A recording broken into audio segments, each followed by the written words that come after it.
So the Bulls finally get themselves a new coach.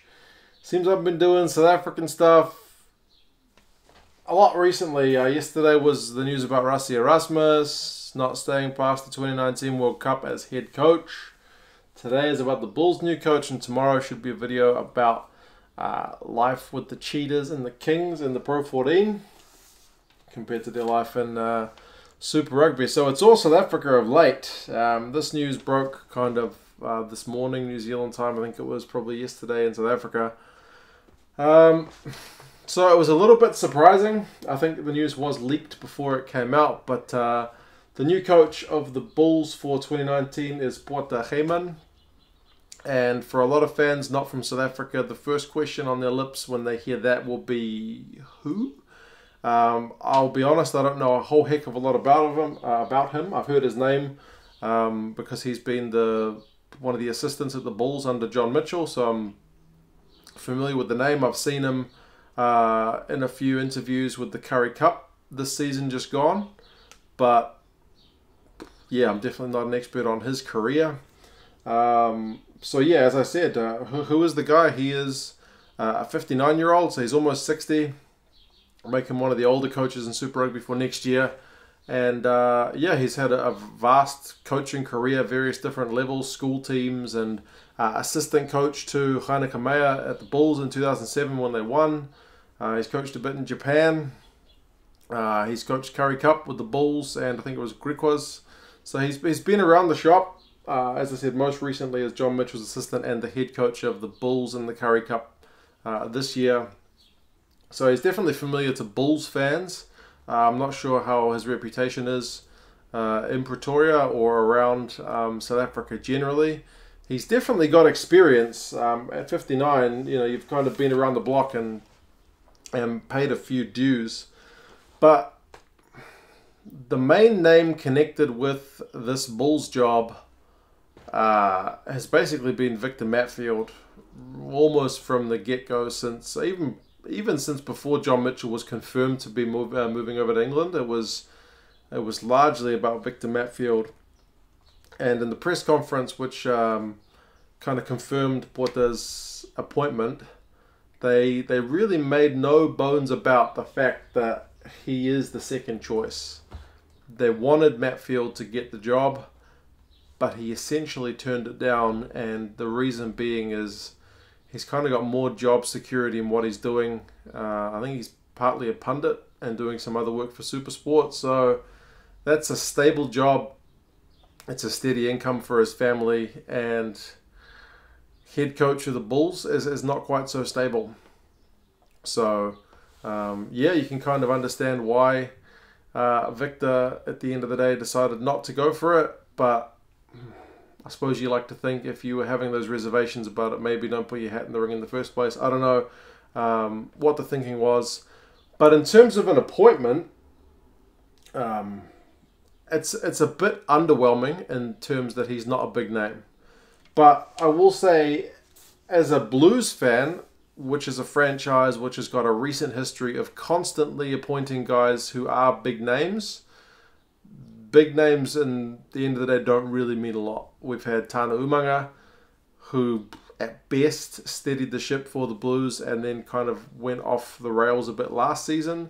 We had John Kerwin, an Auckland kind of legend, All Blacks legend, and his coaching reign got nowhere near the playoffs. It was pretty atrocious. So big names that were quite, for the most part, welcome appointments because we knew who they were. But just because you know who a guy is and he was a good player doesn't mean a whole lot. I did that video about coaches and whether the biggest names turned up being, as players, turned up being the best coaches. You look at Steve Hansen, you look at Joe Schmidt. A lot of these guys, Eddie Jones, were not big name players but ended up being big coaches. That being said, I mean, this guy's got a lot of experience. As I said, Currie Cup, various places around South Africa and the world. But kind of by 59, you'd think if you were one of the best coaches around, surely you would have been snapped up with a top job by 59. I would have thought. Perhaps not necessarily. Maybe it's finally his well-earned chance at a big job. But yeah, it is, just in terms of the name, it's an underwhelming appointment. I don't mean any disrespect to the man when I say that, because there's a lot of coaches who are appointed who are underwhelming initially and then can shut people up with some good performances. So I'm definitely not going to judge him until we get into that Bulls season and see how they go.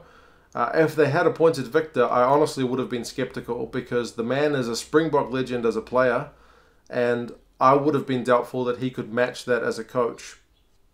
Never know. I mean, if he ever gets a coaching job, we'll find out if he's got the knack to continue that on. But from the research I've done, it doesn't happen all that often. So it was definitely a risk to his reputation as well. Some guys are, you definitely keep your reputation more intact if you stick to the media side and don't risk being a coach. So it is a risk.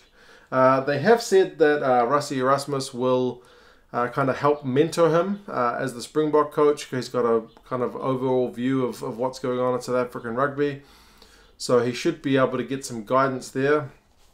And hopefully in terms of Springboks performances, we'll see a connection between what Rassie wants to see some players doing and then perhaps implementing that with the Bulls as well.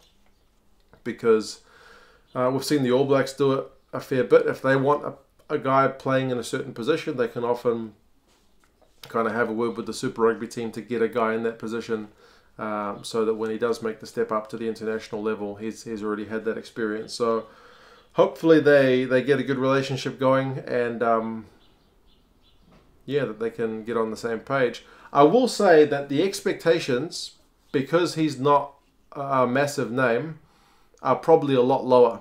I don't think anyone's expecting any miracles out of Pote, so maybe that's a good chance for him to surprise some people.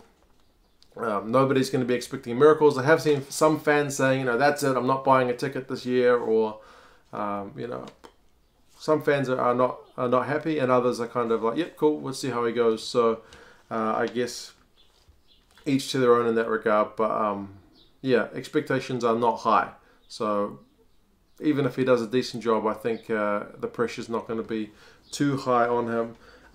They also announced that Alan Zorach, I don't actually know much about him. I've done a little bit of research as well, but he's the director of rugby above Pote. So he is going to be, from what he said in the press conference, he's got a fair bit of experience in Europe and in South Africa. He's keen to give some of the youth a chance, so that's a good thing as well. Not just throw them in the deep end and getting them play a full season, but a handful of games for some of the young guys just to build their experience. He reckons about 5 years from kind of age 18, 19 before you're getting to that kind of top level in your early 20s. So he's keen to give some guys a chance and see them develop. I had a look at Pote's record in the Currie Cup last season. So they did make the playoffs. They lost in that game to Western Province in the semi-final. It was probably a game that eclipsed the final in terms of the drama of the result. It was an extra time result. They lost to Western Province, who were kind of big time favourites, so they probably did fairly well in that game. Although I did notice that in terms of points scored, they finished 4th on the log out of 7 teams.